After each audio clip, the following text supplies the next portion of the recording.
Sahabat Weekly, masih ingatkah kalian pada video Nenek Sally yang pernah diunggah beberapa waktu yang lalu? Untuk yang belum pernah menonton atau yang penasaran, link video Nenek Sally akan Weekly sematkan pada kolom deskripsi. Secara singkat, kasus Nenek Sally berlatar belakang gangguan perilaku yang dikenal dengan sebutan hoarding disorder. Hoarding disorder adalah perilaku seseorang yang kesulitan untuk membuang atau berpisah dengan harta benda mereka, sehingga kebanyakan pengidapnya menimbun barang dalam jumlah besar. Pengidap gangguan ini biasanya sulit untuk diobati karena kebanyakan dari mereka tidak melihat perilaku menimbun barang sebagai sebuah masalah. Selain itu, penderitanya juga memiliki kesadaran yang rendah tentang bagaimana perilaku mereka mempengaruhi kehidupan mereka atau kehidupan orang lain. Beberapa yang mungkin menyadari sayangnya malah enggan mencari bantuan karena mereka merasa malu, terhina, atau bersalah. Penyebab seseorang menderita hoarding disorder belum diketahui secara pasti hingga saat ini. Tetapi beberapa kondisi kesehatan mental yang terganggu diyakini menjadi pencetus gangguan perilaku ini. Di antaranya depresi, skitso, atau OCD. Sama dengan Nenek Sally, kasus hari ini membahas tentang Bruce Robert yang kaya raya tetapi menderita gangguan perilaku hoarding hingga berakhir tragis.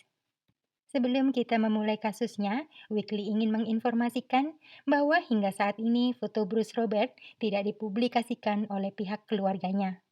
Sehingga Weekly akan menggunakan foto ilustrasi sebagai pengganti. Bruce Andrew Robert lahir pada tahun 1956 di Coonabarabran, sebuah kota kecil di kawasan New South Wales, Australia. Dia terlahir dalam keluarga yang kaya dan terpandang pada masa itu. Sayangnya, suatu hari kedua orang tuanya bercerai sehingga Bruce harus berpisah dengan ayahnya. Bersama dengan ibu dan saudara perempuannya, Bruce pindah ke sebuah rumah mewah di kawasan Greenwich dekat kota Sydney. Uang tidak pernah jadi masalah karena keluarganya memang kaya, sehingga Bruce bisa membeli apa saja yang diingini hatinya. Dia mengoleksi benda-benda kegemarannya seperti sepeda motor dan senapan antik. Namun terlepas dari status ekonomi keluarganya yang serba berkecukupan, Bruce memiliki sifat yang tertutup dan pendiam. Dia suka menyendiri dan selalu canggung dalam pergaulan. Karena kesulitannya bersosialisasi, Bruce sering menghindari interaksi dengan orang lain, termasuk dengan saudara perempuannya sendiri. Bruce juga hampir tidak punya teman. Setelah berpisah dari ayahnya karena perceraian, Bruce sekali lagi mengalami perpisahan yang berat ketika ibunya meninggal dunia pada tahun 1989. Saat itu Bruce dan saudara perempuannya menerima pembagian harta warisan dari ibu mereka. Bruce menerima warisan berupa uang senilai 1 juta dolar Australia atau setara hampir 10 miliar rupiah dengan kurs saat ini. Bruce yang belum siap meninggalkan rumah Greenwich, di mana selama ini dia tinggal bersama ibu dan saudaranya, kemudian menggunakan sebagian dari uang warisannya untuk membeli hak milik saudara perempuannya atas rumah itu, sedangkan sisanya disimpan di bank. Di rumah itulah Bruce tinggal sendirian, hingga dia ditemukan meninggal dunia. Sejak tinggal sendirian, kegemaran Bruce mengoleksi barang-barang semakin tidak terkendali. Setiap hari ada saja barang baru yang dibawanya pulang ke rumah. Hingga bertahun-tahun berlalu, rumah Bruce yang dulu asri dan megah, kini tenggelam dalam timbunan barang bekas yang sudah meluber sampai ke halaman depan rumah. Meski sebagian besar sudah lapuk dan rusak, tetapi Bruce tetap mempertahankan semuanya. Bruce bahkan terpaksa hidup di tengah-tengah timbunan barang kesayangannya yang sekarang lebih terlihat seperti gunungan sampah. Bruce makan, minum, tidur, dan melakukan berbagai aktivitas di sana, Bahkan kamar mandinya pun hampir penuh barang sampai ke langit-langit. Bisa dibayangkan bagaimana buruknya kualitas hidup Bruce. Mandi dan buang air pun harus susah payah. Tetapi Bruce tidak peduli dan seolah sengaja membiarkan rumahnya penuh untuk mengisi rasa sepi ditinggal ibu dan saudara perempuannya. Bruce adalah contoh nyata dari seseorang yang menderita mental disorder hoarding atau orang yang suka menimbun barang. Tentu tidak mudah untuk seseorang seperti Bruce pulih dengan sendirinya tanpa dukungan dari keluarga dan bantuan dari ahli kejiwaan. Sama seperti orang yang ketagihan miras atau narkoboy. Untuk sembuh mereka harus menjalani rehabilitasi sekaligus konseling. Begitu juga dengan Bruce. Begitu buruknya keadaan rumah Bruce hingga tetangga di sekitar menyebut rumah itu dengan julukan rumah angker di sudut jalan. Bila mau jujur memang seperti itulah keadaan rumah Bruce. Sangat kotor dan tidak terawat, seperti rumah terbengkalai dan tak berpenghuni. Perilaku Bruce yang tertutup membuatnya tidak pernah berinteraksi dengan tetangga, sehingga mereka mengenalnya sebagai pria aneh yang selalu keluar rumah memakai mantel tebal dalam segala cuaca. Bruce juga tidak pernah menjalin hubungan dengan saudara perempuannya atau keluarga yang lain. Bahkan, di hari Natal dia hanya mengirim kartu ucapan. Bruce keluar rumah untuk memotong rumput dan belanja bulanan di supermarket. Selebihnya, dia memilih tinggal di dalam rumah. Menjelang akhir hidupnya, perilaku aneh Bruce bertambah. Dia memasang kamera CCTV di sekeliling rumahnya karena merasa keselamatannya terancam. Hingga pada pertengahan tahun 2017, tetangga Bruce khawatir setelah 8 minggu tidak melihatnya keluar rumah sama sekali. Bahkan dia tidak terlihat pergi ke supermarket seperti biasanya. Kotak suratnya pun dibiarkan menggunung. Akhirnya pada tanggal 21 Juli tahun 2017, tetangga Bruce meminta bantuan polisi untuk datang ke rumahnya dan memeriksa keadaan pria penyendiri itu. Begitu tiba di sana, petugas terkejut melihat kondisi rumah Bruce yang dipenuhi sampah sampai ke langit-langit, hingga mereka tidak bisa masuk lewat pintu depan. Dibantu petugas damkar, polisi akhirnya terpaksa membobol jalan masuk lain. Ketika akhirnya berhasil masuk ke dalam, mereka menemukan alasan mengapa selama 8 minggu ke belakang Bruce menghilang. Dia ditemukan terbaring di atas pemanas ruangan yang masih menyala sehingga bagian depannya terbakar. Polisi menyatakan Bruce Andrew Robert meninggal dunia dalam kesendiriannya akibat serangan jantung di usianya yang ke-60. Tetapi, apakah benar Bruce sendirian di rumah itu? Jawabannya adalah tidak. Jauh di bawah timbunan sampah, ada sosok lain bersamanya.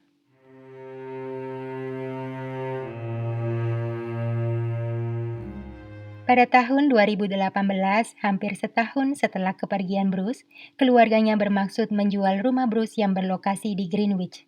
Tetapi tidak akan ada pembeli yang mau bila kondisinya sangat kotor dan penuh sampah. Maka mereka memutuskan untuk membersihkannya terlebih dahulu.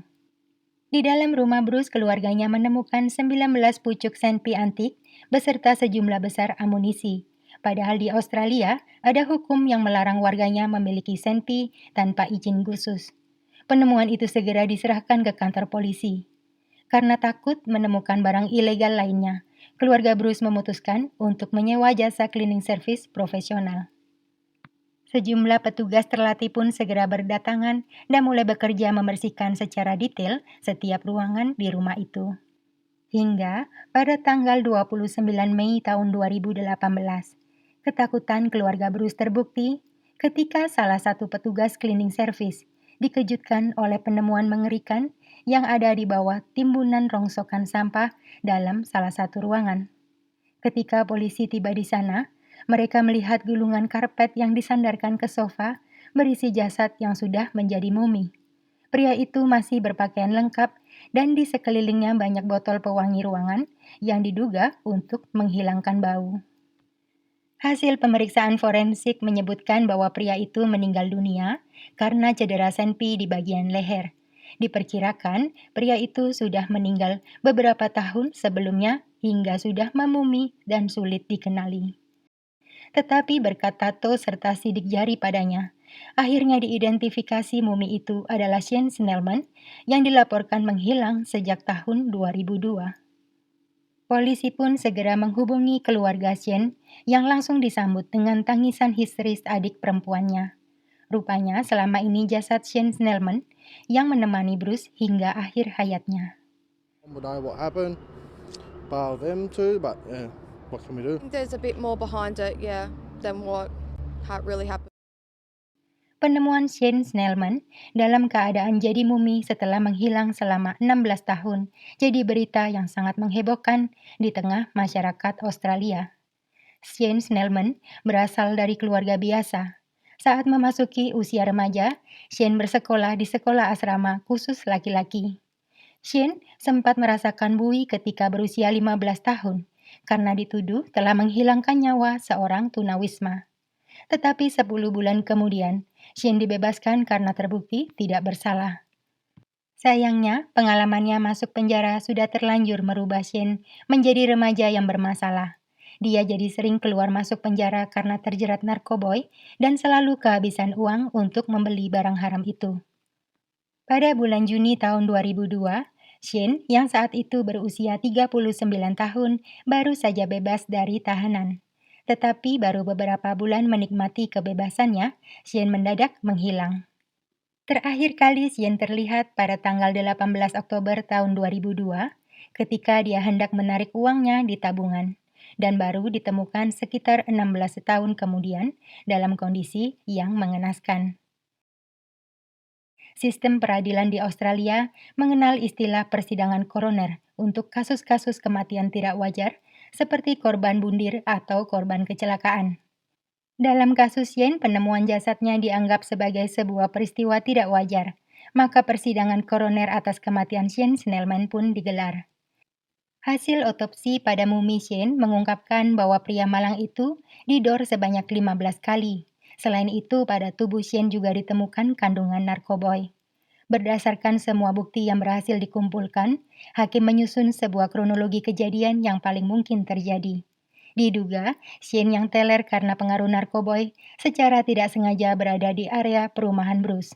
Bisa jadi, karena kondisi rumah Bruce yang dipenuhi timbunan sampah, membuat Shane berpikir rumah itu kosong dan terbengkalai sehingga dia masuk ke dalamnya. Naas bagi Shane, kehadirannya mengejutkan Bruce yang mengira rumahnya kemasukan rampok. Bruce langsung meraih salah satu koleksinya dan segera mendor ke arah Shane berkali-kali hingga pemuda malang itu meninggal dunia. Bruce kemudian menyembunyikan Shane yang sudah dibungkus karpet di dalam sebuah kamar dan menyamarkan bau pembusukan dengan meletakkan 70 botol pewangi ruangan di sekitar Shane, lalu menimbunnya dengan barang-barang. Hingga mumi Shane Snellman ditemukan secara kebetulan pada tahun 2017 atau 16 tahun setelah kematiannya. Akhirnya hakim memutuskan bahwa kematian Shane disebabkan oleh sebuah kecelakaan yang tidak disengaja. Sedangkan kematian Bruce Andrew Robert yang terjadi belasan tahun setelah kematian Shane disebabkan oleh alasan wajar karena terkena serangan jantung di usianya yang ke-60 tahun.